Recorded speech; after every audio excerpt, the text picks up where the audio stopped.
1 year after the incident on the farming planet, Cassian and Bix are now operating on Coruscant, though Bix is having nightmares of being tortured by Dr. Gorst, something that happened to her while Andor was imprisoned in Season 1.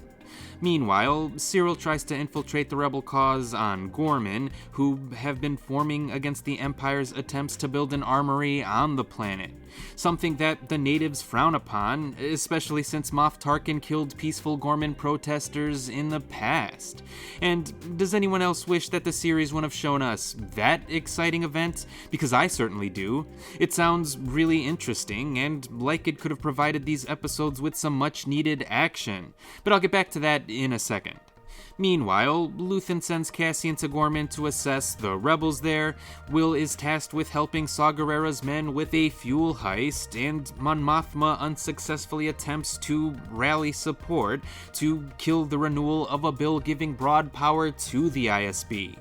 But my favorite part of the episode was definitely the exploration of Bix's character. Because aside from dealing with her past trauma, she's also having trouble living with the fact that Andor killed a young Imperial soldier just for seeing her face. And Cassian can justify his actions by claiming that they're at war and that the soldier's death is the only reason that they're alive, but that only shows us how cold and paranoid Cassian has become, along with how conflicted Bix may be about everything. In Episode 5, Cassian makes contact with the Gorman rebels and shoots down their plans to intercept a weapons shipment due to their inexperience. Cyril reports the plans of the heist back to Coruscant, and Dedra agrees to let it go through in order to empower and control the rebels, and Luthen tries to talk to Bix alone while Cassian is away on Gorman. All of these act as solid extensions from the previous episode, but I would be lying if I said I didn't find both of these episodes to be a little slow. And I know this is a personal problem of mine, since I also found the first season to be a little slow when I first watched it, but I definitely liked the first season better upon a rewatch, so I guess when it comes to this show specifically, I just like being able to see the bigger picture. So I'm sure I'll end up liking these episodes a lot better once I know where everything is leading up to. Thankfully, episode 6 was probably my favorite episode of this bunch, which makes sense, given that it does act as the payoff to everything that episodes 4 and 5 were setting up. That's just the way this series was structured. The first few episodes may be a little slow, but every third episode is awesome and action-packed. But before we get to the action, episode 6 spends a lot of time focusing on how Cassian and Luthen don't always see eye to eye. Cassian believes the Gorman rebels are unprepared, while Luthen chastises him for his short-sighted vision, and opts to send Vel and Cinta to Gorman to help the rebels pull off their heist. But not only that, Cassian is also upset by the fact that Luthen tried to talk to Bix behind his back. And while I'm usually completely captivated by Luthen's arguments, I have to admit that I agree with Cassian on both fronts here. Because these episodes have shown us that the rebellion is unorganized at this point in the timeline and in desperate need of some leadership, which is interesting as a viewer, but probably not so fascinating to someone living in the Star Wars universe. Plus, you shouldn't go behind someone's back like that, bro. Yes, Bix is a big girl and she can make decisions on her own without Cassian's protection, but that kind of deceit is exactly what's keeping the splintering rebel factions from trusting each other. Case in point, Vel and Cinta have been dealing with some relationship issues directly caused by how much time they spend apart due to the rebellion. And while they do manage to reconcile while on Gorman, Cinta is accidentally killed by one of the fighters, much to Vel's despondence.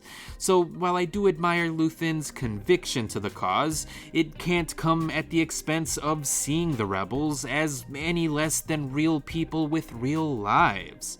And I think that's something that even his closest allies have picked up on. Speaking of which, one of my favorite scenes in the episode comes from when Luthen's assistant has to extract a bug planted in a room full of Imperials, because it made for a fun and tense little sequence. And since I don't know what happens to characters like Luthen or his assistant, scenes like these do make the stakes feel really high, yet really personal. And of course, it's nice to see that Bix finally got her revenge, because the episode ends with Cassian and her breaking into Dr. Gorst's office on Coruscant and killing him using his own method of torture, which is pretty fucked up, but still pretty cathartic nonetheless. It'll just be interesting to see how this will affect Bix's character, if at all. And before I end this review, I have to say that it was nice to see Saw Gerrera again, especially since Forrest Whitaker is really good as this paranoid extremist. It's just a shame that Jimmy Smits wasn't able to return, since Benjamin Bratt stepped in to play the role of Bail Organa in Episode 6.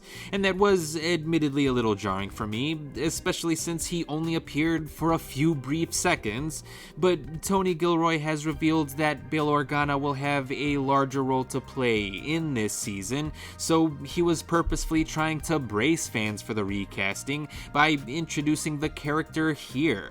And I guess that makes sense. I mean, Benjamin Bratt is a good actor, so I'm not trying to take anything away from him. It's just a shame that Smits wasn't able to return, especially since he could have flexed some of his acting chops in this series.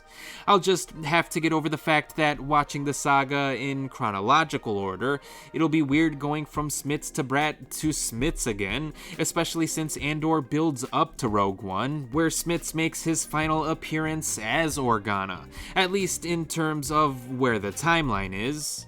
Regardless, I'm looking forward to seeing how Organa fits into this story, as well as what Bratt can bring to the character. And it's hard to believe that we're already halfway done with this season, but that's what happens when Disney releases 3 episodes each week. So I guess we'll see what'll happen on the next few episodes of Andor Season 2 once they get released on Tuesday.